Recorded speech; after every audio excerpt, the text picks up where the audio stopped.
Assalamualaikum warahmatullahi wabarakatuh. Halo teman-teman semua, semoga dalam keadaan sehat dimanapun kalian berada, dan jangan lupa jaga kesehatan dan di rumah aja. Baiklah, kami dari kelompok selanjutnya akan menjelaskan tentang psikologi ekstensial Rollo May dengan nama anggota Aulia, Emilia Sanjaya, Fadla Fitriani, Julia Pugasari, dan Reski Tamaputri. Baiklah, nama saya Reski Tamaputri. Saya akan menjelaskan tentang sekilas psikologi ekstensi. Psikologi ekstensi berakar dari beberapa filsuf Eropa seperti Søren Kierkegaard, Martin Heidegger. Selama hampir 500 tahun, juru bicara psikologi ekstensi paling terkenal adalah Rollo May. Pendekatan yang ia berikan tidak didasari kepada riset ilmiah, selain hanya pada pengalaman klinisnya. Dia melihat manusia hidup di dunia dengan pengalaman mereka saat ini dan bertanggung jawab sepenuhnya tentang menjadi apa mereka nantinya. Banyak orang yakin bahwa May ini kurang memiliki keberanian untuk menghadapi takdir mereka, dan dalam proses pelarian dari takdir itu, manusia menyerahkan begitu banyak kebebasan mereka. Jadi, manusia yang sehat menentang takdirnya, memberikan ruang sebesar mungkin pada kebebasan, dan tidak autentik dengan orang lain dan diri mereka sendiri. Selanjutnya adalah biografi Rollo May. Rollo Ricci May lahir di Ada, Ohio pada 21 April 1909. Dia anak laki-laki pertama dari 6 bersaudara. Orang tuanya bernama Earl Little May dan Mattie Buckton May. Intelektual May tidak ada yang mendukung, karena kedua orang tuanya tidak terdidik dengan baik. Kakak perempuannya mengalami gangguan psikotik.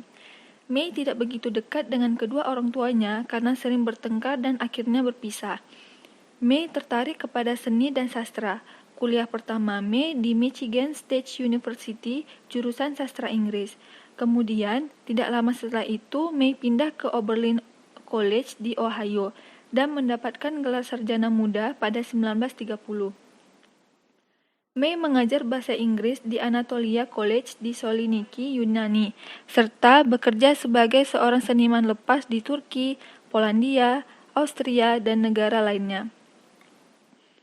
Ketika May di Eropa, May bertemu dengan Alfred Adler pada 1932 dan belajar banyak tentang perilaku manusia dan perilaku dirinya selama waktu-waktu ini.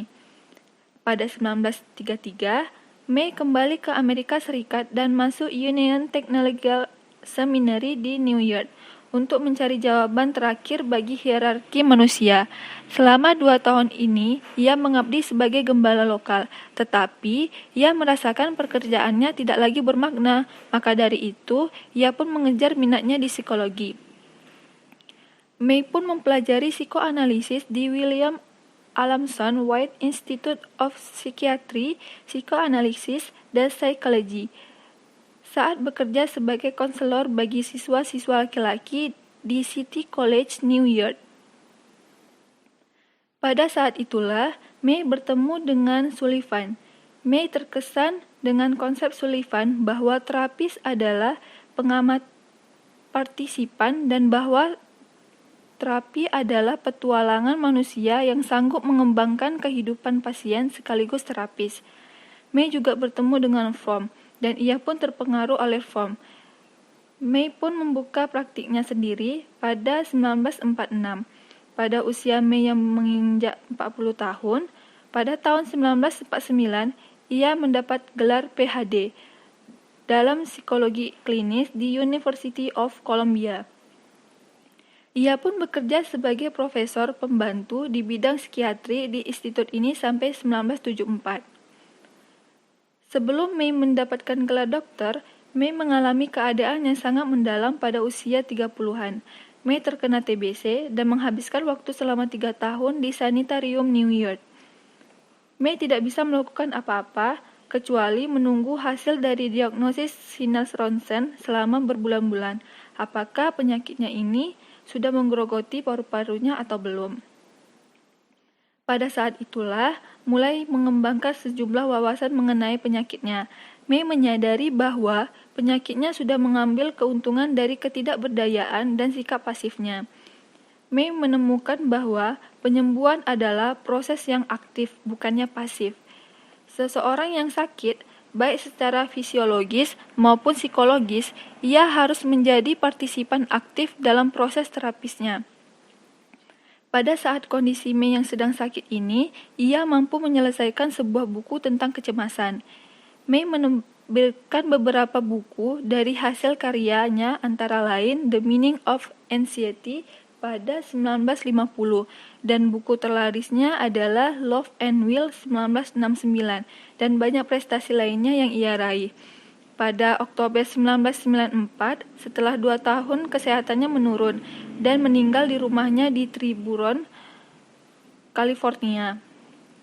Pada saat itu, ia ditemani oleh istri ketiganya, Georgia Lee Miller Johnson, seorang analisis, dan putranya Robert, serta putri kembarnya Allegra dan Caroline.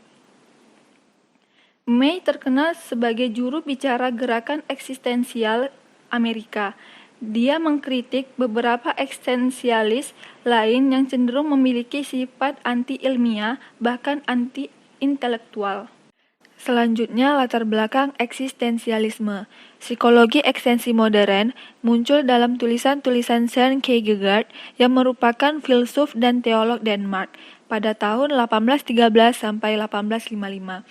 Ia ingin mengerti manusia sebagaimana dia eksis di dunia sebagai makhluk yang berpikir, aktif, dan berkehendak. Ia menekankan keseimbangan antara kebebasan dan tanggung jawab. Manusia akan mendapatkan kebebasan bertindak apabila mereka mampu meluaskan kesadaran diri dan setelahnya mereka akan mampu mengasumsikan tanggung jawab bagi tindakan mereka. Seperti yang diketahui, setiap orang akan merasa bahwa takdir menuntut mereka, dan mereka akan merasakan beratnya kebebasan dan sakitnya tanggung jawab. Kierkegaard memberikan pandangan sedikit tentang kontribusi bagi pemikiran filsafat waktu itu di masa hidupnya yang singkat. Ia meninggal di usia 42 tahun.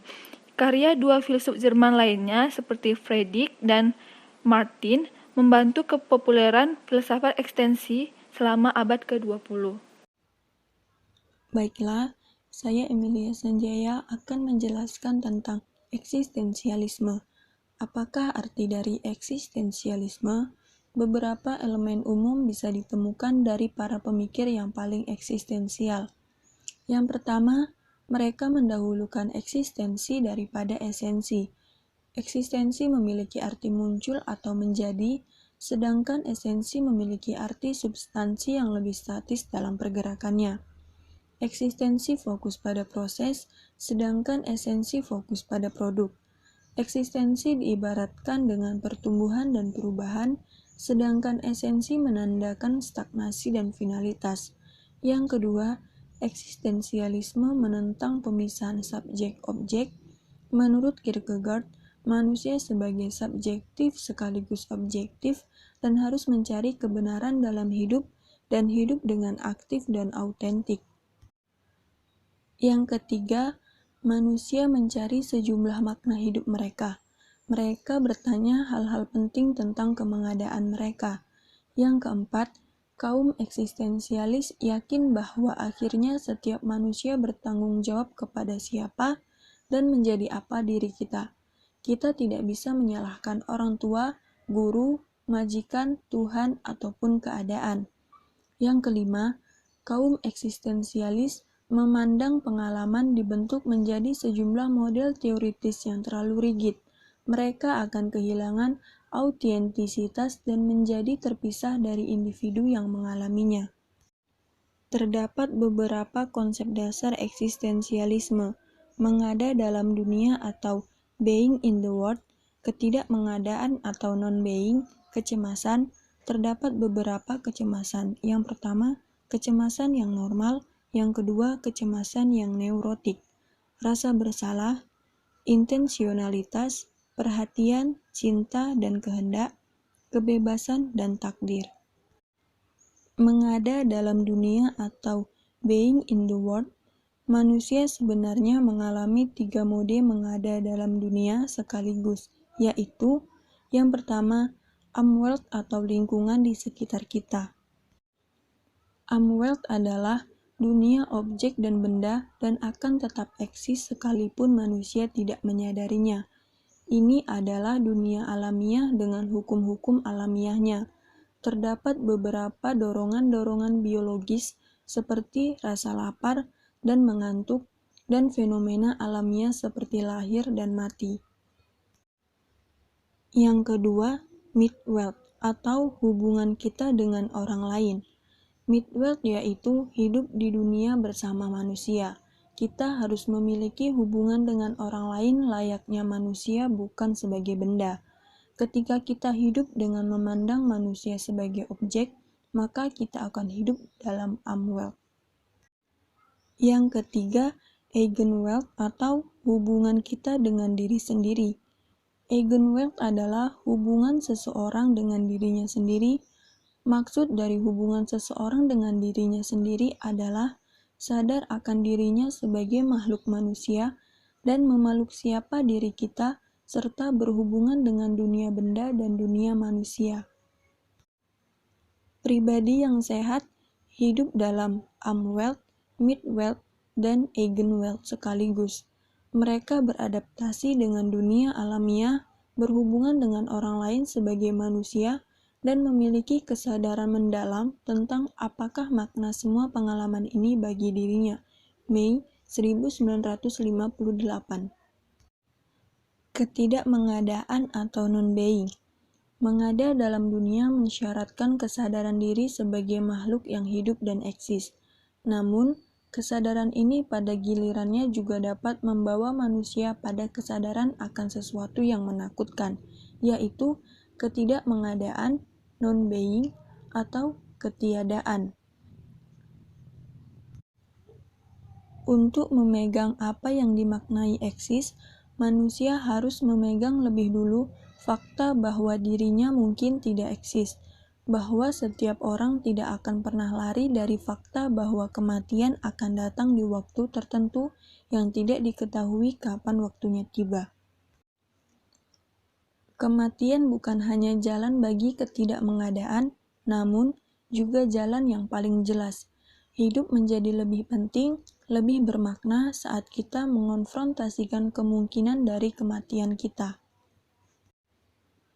Rasa takut pada kematian atau ketidakmengadaan seringkali mendorong kita untuk hidup secara defensif dan menerima sedikit dari kehidupan daripada kita mengonfrontasikan diri dengan masalah ketidakmengadaan kita.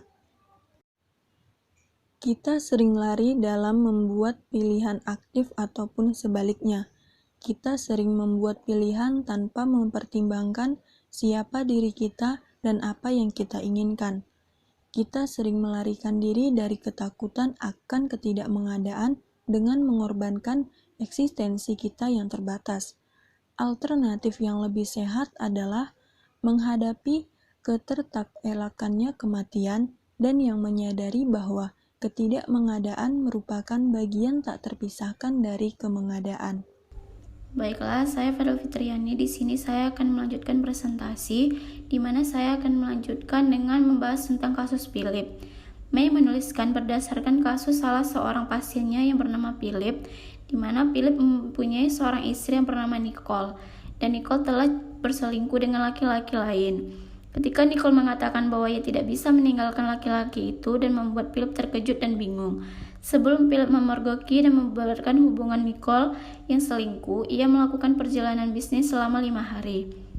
Pada saat kembali ke rumah, Philip berpikir bahwa ia akan menerima hak Nicole untuk tidur dengan laki-laki lain, dan Nicole mengatakan bahwa ia sangat mencintai Philip dan tidak menginginkan laki-laki lain.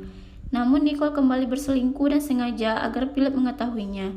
Philip kembali cemburu dan marah, tetapi Nicole tetap mengatakan bahwa hanya Philip lah yang ia cintai. Di satu sisi, Philip berharap dapat menerima perlakuan Nicole, tetapi ia tetap merasa dikhianati oleh Nicole. Tetapi ia juga tidak dapat sanggup meninggalkan Nicole dan mencari perempuan lain. Philip merasa tak berdaya, tidak sanggup mengubah hubungannya dengan Nicole, tetapi juga tidak sanggup memutuskannya. Selanjutnya yaitu tentang konsep kecemasan. Philip menderita kecemasan neurotik, di mana ia bersifat tidak produktif dan mempercundangi diri. Meskipun ia telah disakiti oleh Nicole, ia tidak bisa memutuskan hubungannya dengan Nicole. Tindakan Nicole membangkitkan dalam diri Philip sebuah perasaan kewajiban terhadapnya. Karena Nicole membuat bahwa ia sangat membutuhkan Philip, maka Philip merasa ia harus tetap bersama Nicole. Tingkat kecemasan yang tinggi merupakan indikasi neurosis atau psikopatologi lainnya. Sebelum menerbitkan buku The Meaning of Anxiety pada tahun 1950, May mengalami kecemasan saat ia berusaha sembuh dari penyakit TBC. Ketika May tidak yakin bahwa dirinya akan sembuh, May mengklaim bahwa perilaku manusia dimotivasikan oleh rasa takut dan cemas. Kegagalan menghadapkan kepada kematian yang berfungsi sebagai pelarian sementara dari rasa cemas, tetapi pelarian tidak bersifat permanen. Manusia mengalami kecemasan ketika mereka menyadari bahwa eksistensi mereka bisa saja hancur. May mengatakan kecemasan sebagai kondisi subjektif individu semakin menyadari bahwa eksistensi mereka tidak bisa dihancurkan. Kecemasan hadir ketika manusia berkonfrontasi dengan potensi pemenuhan dirinya. Konfrontasi ini dapat mengarah kepada stagnasi atau kemerosotan, namun juga bisa menghasilkan pertumbuhan dan perubahan. Kebebasan tidak dapat hadir tanpa kecemasan. Begitu juga kecemasan tidak bisa muncul tanpa kebebasan. May mengutip dari Kierkegaard saat berkata kecemasan seperti rasa pening bisa menyenangkan dan bisa juga menyakitkan. Dia dapat memberikan semangat kepada manusia namun juga bisa melumpuhkan manusia. Kecemasan bisa bersifat normal atau neurotik.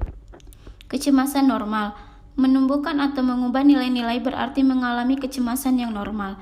May mengatakan kecemasan normal sebagai sesuatu yang proporsional bagi ancaman, tidak melibatkan represi dan bisa ditentang secara konstruktif di tingkatan sadar. Manusia di setiap langkahnya tentu mengalami kecemasan normal. Menurut May, kecemasan normal juga dialami momen-momen kreatif ketika seorang seniman, filsuf, atau ilmuwan mendapat pencerahan bahwa hidupnya dan hidup banyak orang akan berubah secara permanen. Kecemasan yang neurotik. Setiap orang dapat mengalami kecemasan normal. Dia bisa menyenangkan dalam artian masih dalam batasan. Namun, kecemasan normal bisa menjadi neurotik atau sakit. Menurut May, kecemasan neurotik sebagai reaksi yang tidak seimbang terhadap ancaman dan melibatkan represi dan bentuk-bentuk konflik lainnya, dan diatur oleh aktivitas dan kesadarannya. Kecemasan neurotik dialami ketika nilai diubah dan menjadi dogma atau kepercayaan yang tidak bisa dibantah.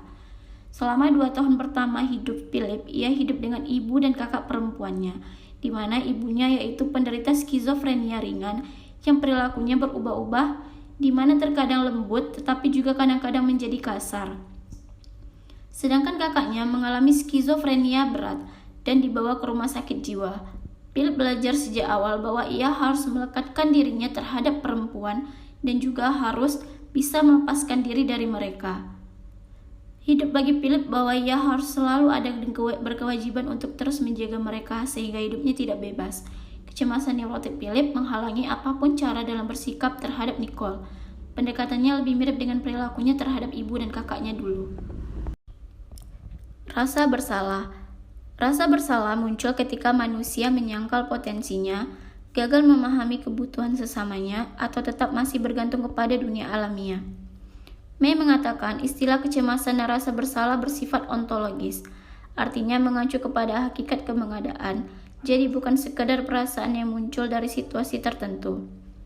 May menemukan 3 bentuk rasa bersalah, yaitu pertama ada Amwell. Kita harus ingat bahwa rasa bersalah tidak berasal dari kegagalan seseorang dalam bertindak, melainkan kurangnya kesadaran akan kenyataan dalam dunia.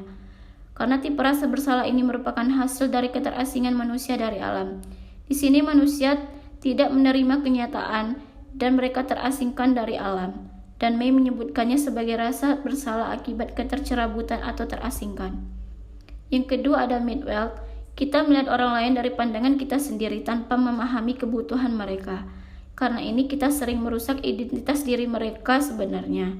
Karena tidak sanggup mengantisipasi dengan tepat kebutuhan orang lain, kita merasa tidak memadai antara hubungan kita dengan mereka. Hal ini menyebabkan rasa bersalah yang membabi buta dan dialami oleh semua orang yang dalam porsi yang berbeda-beda. May mengatakan ini bukan disebabkan oleh gagalnya moral, tetapi ini disebabkan oleh tak terelakkan dari fakta bahwa setiap individu itu berbeda dan kita tidak memiliki pilihan apapun selain melihat mereka sesuai dengan pandangan diri kita sendiri. Yang ketiga itu ada Eigenwelt. Rasa bersalah ini dilandaskan kepada hubungan kita dengan diri sendiri. Bentuk rasa bersalah ini bersifat universal karena kita tidak dapat memenuhi semua potensi kita. Seperti kecemasan, rasa bersalah bersifat ontologis dapat memiliki dampak positif dan negatif terhadap kepribadian. Kita bisa menggunakan rasa bersalah untuk mengembangkan kerendahan hati, memperbaiki hubungan dengan orang lain, dan menggunakan potensi dari dalam diri kita. Namun bila kita menolak rasa bersalah ontologis, maka akan menyebabkan kesedihan dan kecemasan.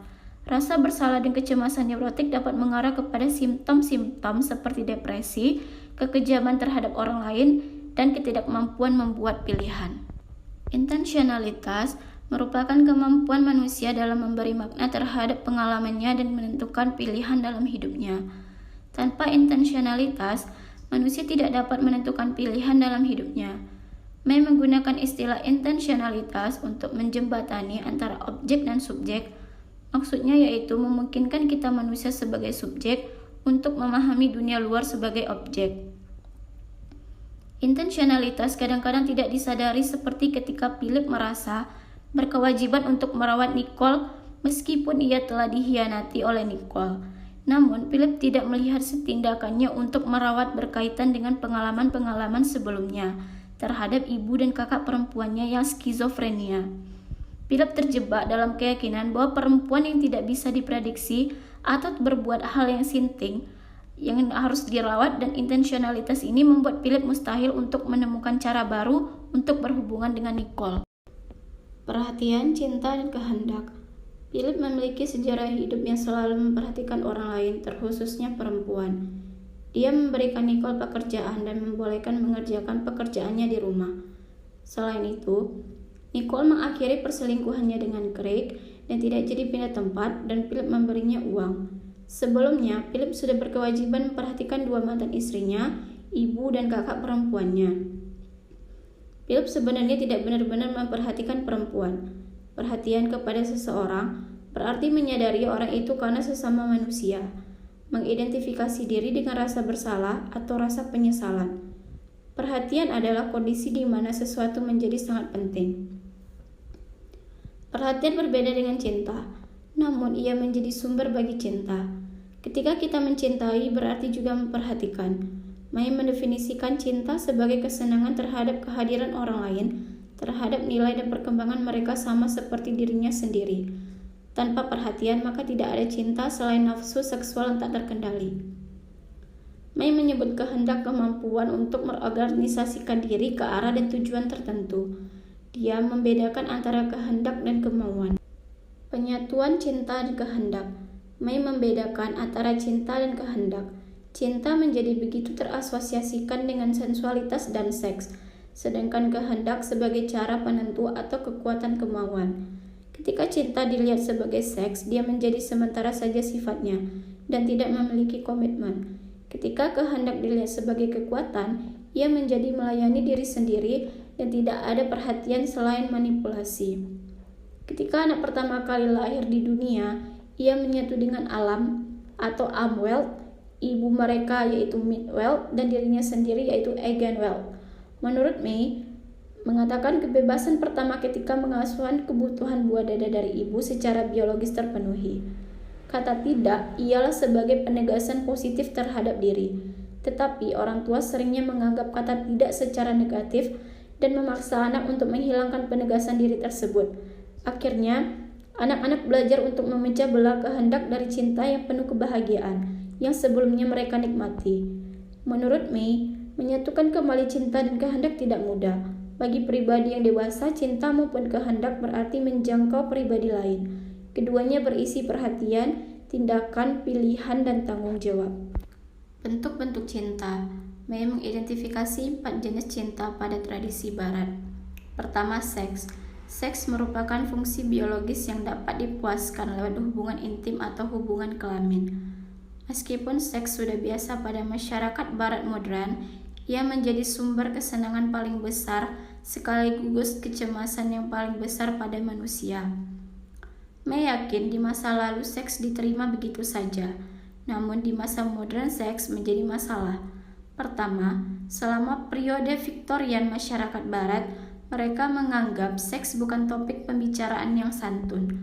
Kemudian, selama tahun 1920-an, masyarakat menentang pembatasan seksual ini sehingga seks tiba-tiba menjadi terbuka pada sebagian besar masyarakat Barat. May mengatakan bahwa masyarakat beranjak di mana melakukan seks berarti dipenuhi rasa bersalah dan kecemasan menuju kepada ketika melakukan hubungan seks tidak dapat mendatangkan rasa bersalah dan kecemasan. Yang kedua adalah eros. Di Amerika Serikat, seks seringkali dicampur adukan dengan eros, seks kebutuhan fisiologis lewat hubungan intim. Eros adalah hasrat psikologis melalui sebuah penyatuan kekal dengan pribadi yang ia cintai. Eros berbicara tentang hubungan badan, sedangkan seks manipulasi organ kelamin. Eros ialah harapan untuk membangun penyatuan abadi, sedangkan seks hasrat untuk kesenangan. Eros dibangun atas perhatian dan kelembutan. Eros menjadi syarat membangun hubungan sehingga kedua pasangan mengalami kebahagiaan sekaligus hasrat. Eros dapat dianggap sebagai penyelamat dari seks. Yang ketiga adalah filia. Eros penyelamat seks dibangun di atas fondasi filia, yaitu persahabatan intim non-seksual di antara dua pribadi. Filia membutuhkan waktu untuk tumbuh dan berkembang. Filia tidak mensyaratkan kita melakukan apapun bagi yang dicintai, kecuali diri sendirilah yang dicintai bersama pribadi tersebut. Filia ini sering disebut sebagai persahabatan. Menurut Sullivan, pertemanan karib atau filia ini merupakan syarat yang dibutuhkan bagi hubungan yang sehat selama periode awal dan akhir remaja. Keempat adalah agape. Filia membutuhkan agape. May mendefinisikan agape sebagai rasa menghargai pribadi lain, kepedulian kepada orang lain, dan kesejahteraan mereka yang melampaui pencapaian apapun yang bisa diperoleh orang darinya. Sebuah cinta tanpa syarat, seperti kasih yang Tuhan berikan kepada manusia. Agape adalah cinta yang altruistik, sejenis cinta spiritual di mana seperti kasih Tuhan kepada manusia, cinta yang diberikan tanpa menuntut syarat apapun. Hubungan pribadi yang dewasa mengandung 4 bentuk cinta ini. Hubungan ini didasarkan pada kepuasan seksual, sebuah hasrat penyatuan kekal, persahabatan sejati, dan kepedulian tidak egois bagi kesejahteraan orang lain. Baiklah, nama saya Aulia. Saya akan menjelaskan kebebasan dan takdir. Kebebasan itu adalah kapasitas individu yang mengetahui bahwa dia makhluk terbatas.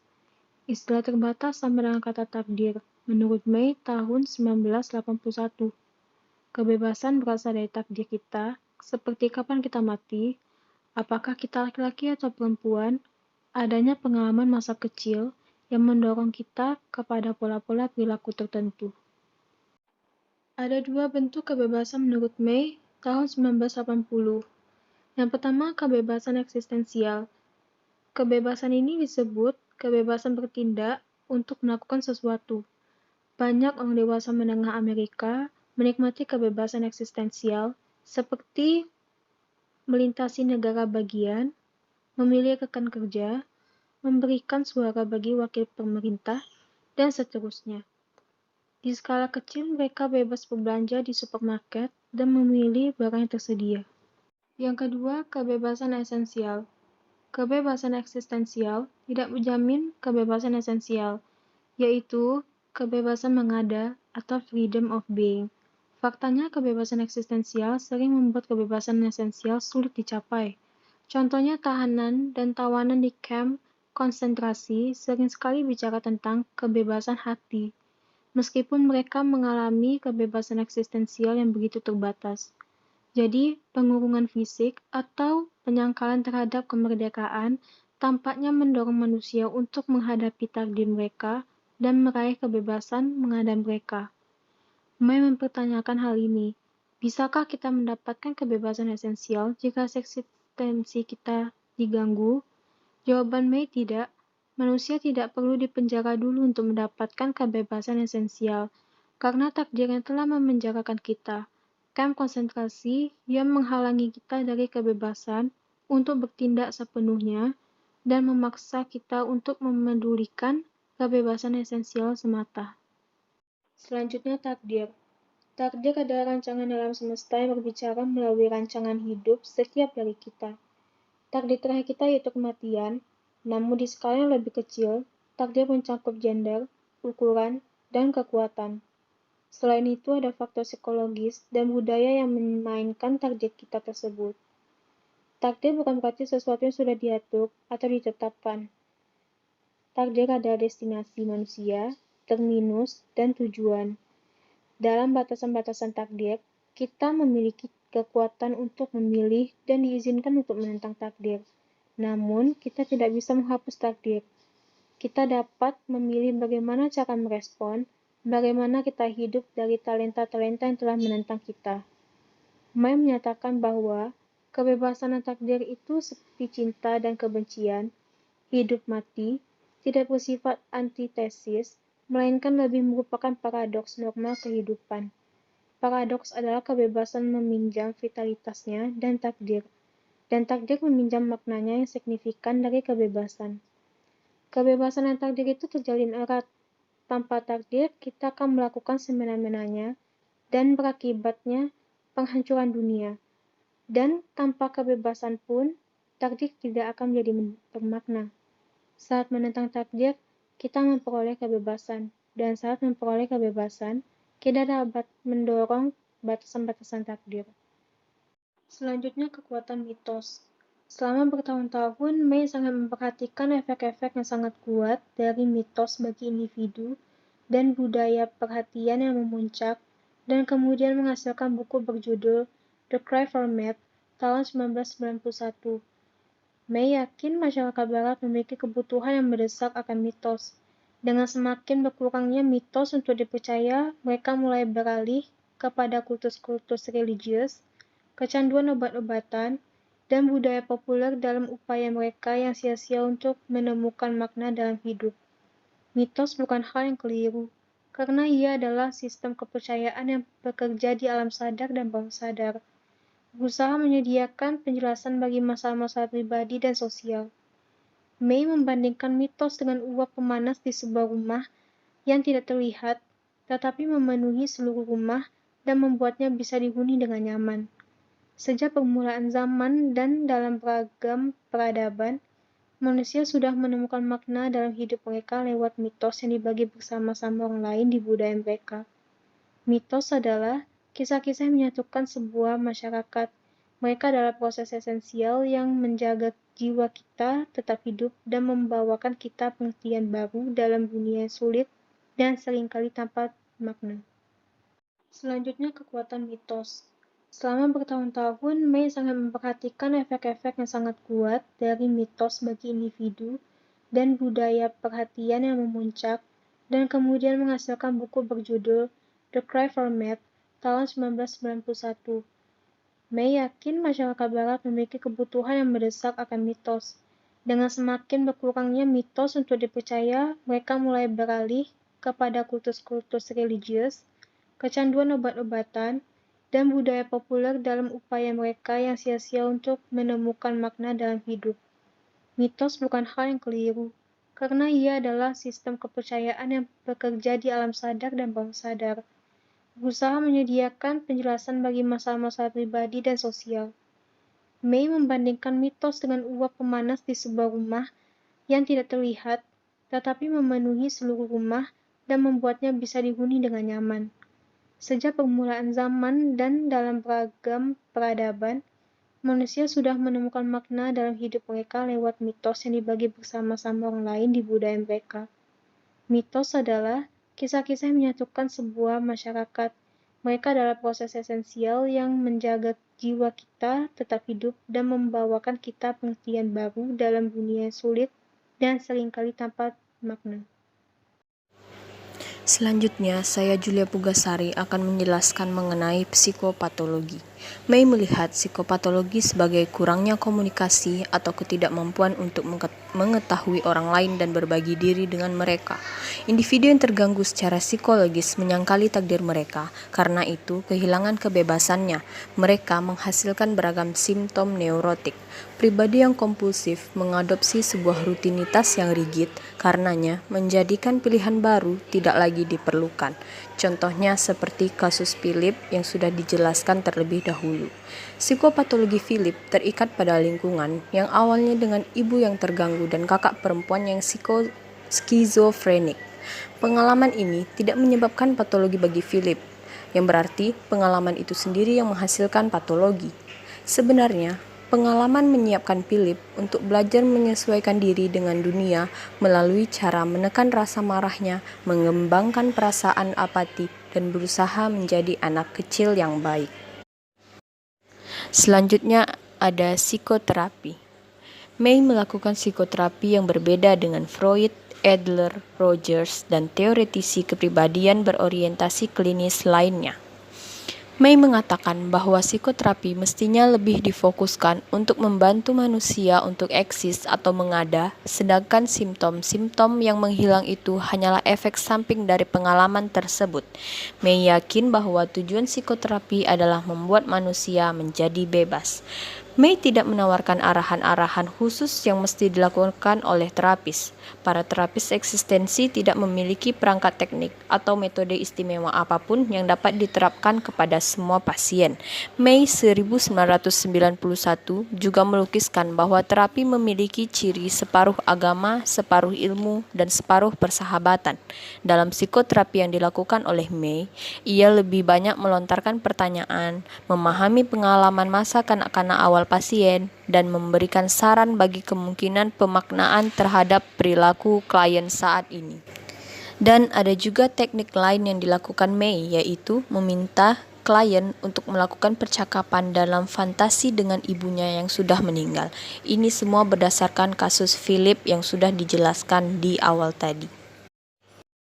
Riset-riset terkait. Salah satu topik eksistensi yang menerima sejumlah perhatian empiris adalah kecemasan eksistensi.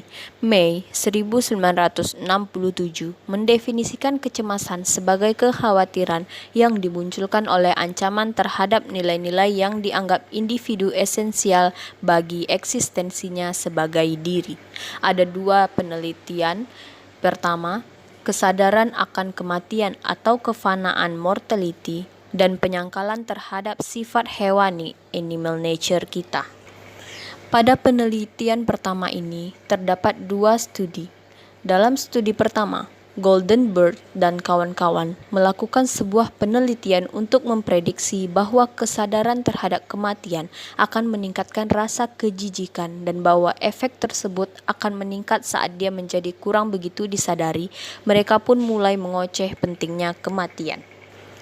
Dalam studi 2, Goldenberg dan kawan-kawan, mereka juga berargumen bahwa jika kemengadaan hewan mengancam manusia karena mengingatkan dirinya akan kematian, maka dengan mengingatkan manusia akan kematian mestinya akan membuat orang tidak merasa simpatik pada kerajaan hewan atau jenis mamalia lainnya. Yang kemudian peneliti membuktikan bahwa tidak semua budaya menanamkan dengan setara penyangkalan sifat hewani manusia, karena ada beberapa budaya yang merasa nyaman dengan tubuhnya dan sifat hewaninya. Penelitian yang kedua yaitu fitness sebagai pertahanan diri, defense terhadap kesadaran akan kematian atau kefanaan mortality. Studi sebelumnya, teori manajemen teror mendukung secara aktif dua kategori pertahanan yang berbeda terhadap kematian, yaitu pertahanan proksimal, pembelaan diri dengan cara menyangkal dan mengalihkan, dan pertahanan distal, pembelaan diri dengan berlindung pada sesuatu. Goldenberg 2003 dan kawan-kawan berargumen bahwa intensi terhadap fitness mestinya menjadi wilayah ideal bagi kita untuk mempelajari efek-efek yang berbeda dari dua jenis pertahanan ini. Dan mengapa sih intensi terhadap fitness jelas merupakan pertahanan proksimal dan pertahanan distal? Karena manusia termotivasi oleh hasrat untuk menjadi sehat dan menghindari penyakit. dan karena meningkatkan rasa penghargaan diri dan citra tubuh atau body image. Pada penelitian yang kedua ini, mereka juga melakukan studi sebanyak 2 kali, yang mana hasil akhir studi ini adalah menunjukkan pentingnya pemilahan antara pembelaan proksimal sadar dan distal bawah sadar terhadap kematian. Baiklah, saya Aulia. Saya akan menyampaikan kritik terhadap May. Teori May agak lemah karena pemahaman tentang kepribadian manusia, ia cenderung berpandangan dari sumber-sumber filsafat. Sumber-sumber filsafatnya itu lebih besar ketimbang sumber-sumber ilmiah, dan ia menganggap dirinya filsuf terapis. Kemudian mengenai kriteria konsistensi internal, teorinya juga lemah, yaitu mengenai definisi seperti kecemasan, rasa bersalah, intensionalitas, kehendak, dan takdir. Tapi dia tidak menyajikan definisi operasional. Maka dari itu, teorinya tidak akurat dan kurangnya riset terhadap gagasan May. Terima kasih kepada teman-teman yang telah menonton video kami. Apabila ada kesalahan, mohon dimaafkan. Semoga apa yang kami sampaikan dapat bermanfaat bagi teman-teman semuanya, dan jagalah kesehatan teman-teman. Assalamualaikum warahmatullahi wabarakatuh.